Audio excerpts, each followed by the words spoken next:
ఉగ్రం వీరం మహావిష్ణుం జ్వలంతం సర్వతోముఖం నృసింహం భీషణం భద్రం మృత్యోర్ముఖ్యమాం. ఈరోజు నరసింహ జయంతి. నరసింహస్వామి ఉద్భవించిన దినం. అంటే పగలు కాకుండా రాత్రి కాకుండా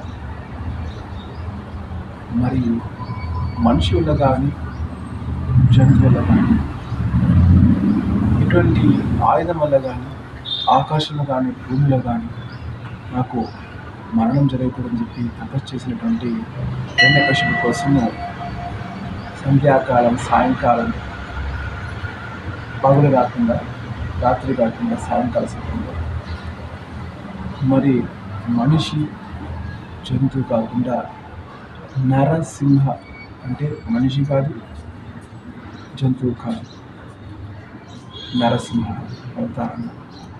ఏ ఆయుధం కాకుండా తన చేతిలో ఉన్న గోర్లతోనే సంహారం చేసినటువంటి నరసింహస్వామి ఈరోజు సాయంకాలం 5 గంటలకి మీ ఇంటి గడపని చల్లజేయండి, నీళ్ళు చల్లి పసుపు కుంకుమతో అలంకారం చేయండి.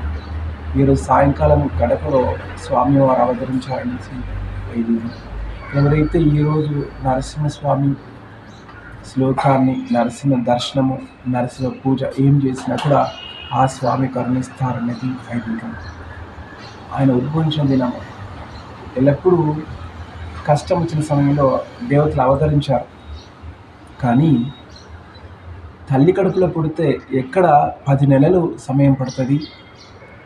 ఇంకా ఏ అవతారం చేసినా అంత తొందరగా రాలేమని చెప్పేసి క్షణంలో పుట్టిన స్వామి, అడగంగానే క్షణంలో పుట్టినవాడు స్వామి, ఎక్కడ అనగానే వెంటనే అవతరించిన వాడు.